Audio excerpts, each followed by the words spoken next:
ఇది సమయం, ఓ మీరు మన్నా సమయం, ఉదయకాలపు బంగారు వాగ్దాన సమయం.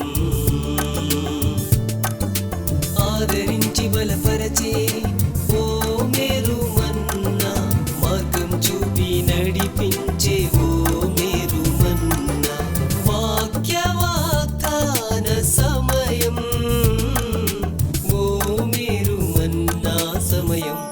Praise the Lord. Good morning. ఓ మీరు మన్నా ఈరోజు బంగారు వాక్య వాగ్దానానికి స్వాగతం. బాగున్నారు కదా? గొప్ప దేవుడు, మహాదేవుడు, మంచి దేవుడు మనల్ని కాపాడుతూ ఉన్నారు కాబట్టి మనం క్షేమంగా ఉండగలిగాం. పిల్లల రండి, దినం ప్రభు మనతో మాట్లాడుచున్న మాటలు, వాగ్దానాలు మనం విందాము. లూకాసు వార్తలు 12వ అధ్యాయం 2వ వచనం ఈ రీతిగా మాట్లాడుతుంది. రహస్యమైనది ఏదియో తెలియబడకపోదు. The Gospel according to Luke 12:2. There is nothing concealed that will not be disclosed. దేవునికి మహిమ కలుగునుగాక. ఈ మాట మనం చూస్తూ ఉంటే ఇవి యేసయ్య చెప్తున్న మాటలుగా మనకి కనబడుతూ ఉన్నాయి. పిల్లరా, కేవలం ఇక్కడ మాత్రమే కాదు కానీ 3 సువార్తలు అనగా మత్తయి, మార్కు, లూకా సువార్తలలో ఈ మాట వ్రాయబడి ఉండడం మనం చూస్తాం. రహస్యమైనది ఏది కూడా అలా మరుగుగా ఉండిపోదు, తెలియపరచబడకుండా ఉండదు అని చెప్పేసి ప్రభువు మనతో మాట్లాడుతున్నాడు. మరుగైనది ఏది బయలుపరచకపోబడకపోదు, అలాగే రహస్యమైనది ఏది తెలియపరచకపోదు అని చెప్పేసి ప్రభు అక్కడ ఉన్న వారితో మాట్లాడుతూ ఉన్నారండి.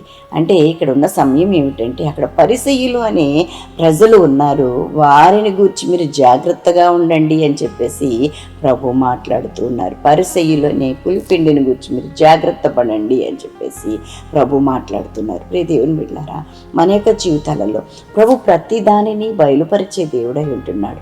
రహస్యమంగా ఏది ఉంచరండి, మనకి మరుగుగా ఏది ఉంచే దేవుడు కాదు. అన్నిటినీ కూడా వెలుగు వలె ఆయన మనకి బయలుపరిచే దేవుడుగా ఉన్నాడు అండి. దేవునికి స్తోత్రం కలుగునుగాక.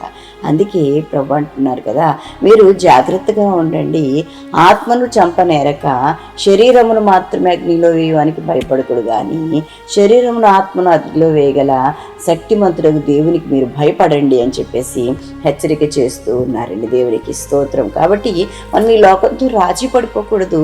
ఈ లోకం మనుష్యులు మనలను ప్రిల్లరా గేలి చేయవచ్చు, హేళన చేయవచ్చు, డిస్కరేజ్ చేయవచ్చు. ఎట్లాంటి పరిస్థితులు ఏర్పడినప్పటికీ కూడా మనకి ప్రభువు ఉన్నాడు అన్న సంగతిని మర్చిపోకూడదు. ఏదైనా మరుగుగా ఉన్నదంటే, రహస్యంగా ఉందంటే దేవుడు దానిని బయలుపరుస్తాడట. ఎలా బయలుపరుస్తాడంటే 37వ కీర్తన 5వ వచనంలో అంటాడు కదా, వెలుగును వలె ఆయన వెలుగును వలె నీ నీతిని, మధ్యాహ్నం వలె నీ నిర్దోషత్వమును వెల్లడి చేయును అన్నమాట మనం చూస్తున్నాం. కాబట్టి ప్రభు సమస్తాన్ని బయలుపరిచే దేవుడు. ఏది కూడా మరుగుగా ఉంచడు. నువ్వేం భయపడవలసిన పని లేదు. రాబో వాటిని ఆయన తెలియపరుస్తాడు, ఉన్న వాటిని ఆయన మనకి బోధిస్తాడు. నీకు అర్థం కాని సంగతులన్నీ కూడా ఆయన బయలుపరిచి నేను విశ్వాసమందు స్థిరపరుస్తాడు. కాబట్టి పిల్లరా, రహస్యమైనది ఏది కూడా తెలియపరచబడకుండా ఉండదని చెప్పి ప్రభు వాగ్దానం చేస్తున్నాడు. కాబట్టి మనము ఏం చేయాలి అంటే, పరిసయ్యులు లేకపోతే శాస్త్రులు అన్న వారు ఉంటారే, వారు మనలను మరి డిస్కరేజ్ చేస్తూ ఉంటారనమాట, వెనక్కి లాగుతూ ఉంటారండి.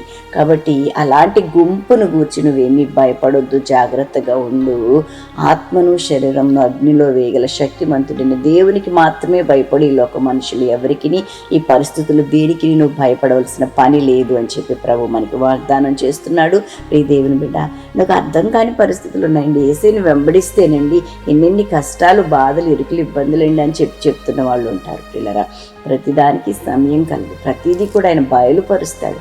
కాబట్టి మీరు నెమ్మది కలిగి ప్రభు మీద నిజమైన నిరీక్షణ కలిగి ఓపికతో, సహనంతో ఆయన సన్నిధిలో మరి ఎదురు చూసినట్లయితే అద్భుతాలు అనుభవిస్తాము, ఆశ్చర్యకార్యాలు కనులారా చూస్తాం. ప్రియ దేవుని బిడ్డలారా, ఆయన వెలుగు వల్లే తన నీతిని మనకి ప్రకాశింపచేస్తాడండి. మధ్యాహ్నము వల్లే ప్రియులరా తన నిర్దోషత్వాన్ని వెల్లడి చేస్తానని వాగ్దానం చేస్తున్నారు కదా. ఇంత చక్కటి వాగ్దానం మనకు ఉండగా ఇంకా భయపడడం ఎందుకండి? దేవునికి స్తోత్రం కలుగును గాక. కాబట్టి ఏ విషయంలోనూ భయపడవద్దు. రహస్యమైనది ప్రతిదీ కూడా నీకు తెలియజేస్తాను వాగ్దానం చేస్తున్నాడు.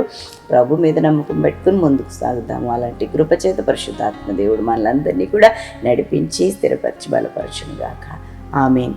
ప్రియ దేవుని బిడ్డలారా, ఇది ఏం బర్త్డేస్, వెడ్డింగ్ యానివర్సరీస్ జరిపించుకుంటున్న వారికి శుభాలు తెలియజేస్తున్నాను. ఈ నూతన వస్త్రంలో నూతనమైన దీవెనలు ప్రభు మీకు ప్రసాదించును గాక.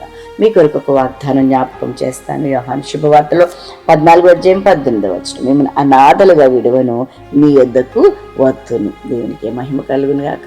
చక్కటి వాగ్దానం కదా. మనల్ని విడిచిపెట్టే దేవుడు కాదు ఆయన. మన ఎద్దకు వచ్చేవాడు, మనల్ని రక్షించే దేవుడు, మనల్ని హత్తుకునే దేవుడు, మనల్ని ఆదరించే దేవుడు. కాబట్టి నువ్వు ఈ రోజుని ఎలాంటి పరిస్థితిలో ఉన్నా దేవునికి ఇచ్చిన నూతన సంవత్సరాన్ని అనుభవిస్తూ ఆశీర్వదించబడండి. ప్రార్థన చేస్తాను, నాతో ఏకీభవించండి. ప్రభువానికి వందనాలు. ప్రభు, మా బిడ్డలను దీవించి ఆశీర్వదించండి. ప్రభు, ఎవరెవరు ఏ ఇబ్బందులు గుండా వెళుతున్నారో ప్రభా ప్రత్యేకపరచండి. ప్రభు, విడుదల దయచేయమని వేడుకుంటున్నాను. దీని దీవెనలన్నీ అనుగ్రహించండి. ప్రభా, నాయన నీ వాక్యానుసారం నడుచుకునే భాగ్యం దయచేయండి. ప్రభా, నాయన తండ్రి రహస్యమైన దానిని బయలుపరిచే దేవుడు, నాయన మరుగుగా ఉంచే దేవుడు కాదు ప్రభు, వెల్లడి చేసే దేవుడు. తండ్రి, నీకు స్తోత్రాలు చెల్లిస్తూ అర్థం కాని సంగతులన్నీ కూడా బోధపరిచే దేవుడుగా నువ్వు మాకున్నావు. నీకు స్తోత్రం. ఈ దిన దీవెనలను అనుగ్రహించి ప్రయాణాల్లో, పనులలో, ఉద్యోగ ధర్మాలు నిర్వర్తించడం మీ సన్నిధి తోడుగా ఉంచండి. ఇంకా ఎవరైనా దినాన్ని బట్టి ప్రభా చీకులు, చింతలు, వ్యాధులు, కష్టంలో, అసహనంలో ఉంటే విడిపించి రక్షించమని ప్రభా విద్యార్థులను జ్ఞాపకం చేసుకుంటున్నాను. చంటి బిడ్డలను జ్ఞాపకం చేసుకుంటున్నాను. వివాహితులను జ్ఞాపకం చేసుకుంటున్నాను. ప్రభా నాయన తండ్రి, గర్భఫలం లేని వారిని జ్ఞాపకం చేసుకుంటు, గర్భిణీ స్త్రీలను జ్ఞాపకం, హాస్పిటలైజ్డ్ అయిన వారిని జ్ఞాపకం చేసుకుంటు, ప్రపంచంలోని పరిస్థితులన్నిటినీ పాదాల చెంత తీసుకొస్తున్నాం ప్రభా. ఆయన యుద్ధ వాతావరణాలను మాన్పడి తండ్రి, భూకంపాలు, వరదలు ప్రభా, ఆయన తండ్రి వ్యాధులు, వీటన్నిటిలో నుంచి ప్రభా నీ యందు నమ్మిక గల వారిని రక్షించే దేవుడుగా నువ్వు మాకున్నావు. నీకు స్తోత్రాలు నాయన. అయినా నీకు వందనాలు చెల్లిస్తున్నాను. నీలో భయముతోను, వణుకుతోను ప్రభా నిన్ను సేవించి, పూజించి, ఆరాధించి బిడ్డలుగా మా బిడ్డలు ఉండడానికి సహాయం చేసి మహిమ పొందుకోమని నీ కృపగల హస్తాలకు బిడ్డలను అప్పగించుకుంటూ మీరు పోషకుడుగా, సంరక్షకుడుగా, ఆలోచనకర్తగా ఉండండి. ఆయుష్ను, ఆరోగ్యమును, గౌరవ ప్రభావములు చేత మా బిడ్డలను నింపి నడిపించండి. యేసు నామం అడిగి వేడుకుంటూ ప్రార్థన చేయుచున్నాం తండ్రి, ఆమేన్. మన తండ్రిని దేవుని ప్రేమ, కుమారుడైన యేసుక్రీస్తు కృప, పరిశుద్ధాత్మ దేవదేవుని అన్యోన్య సహవాసం బిడ్డలెల్లరికూ సదా తోడై ఉండనుగాక. ఆమేన్, ఆమేన్. Have a great day. God bless you all.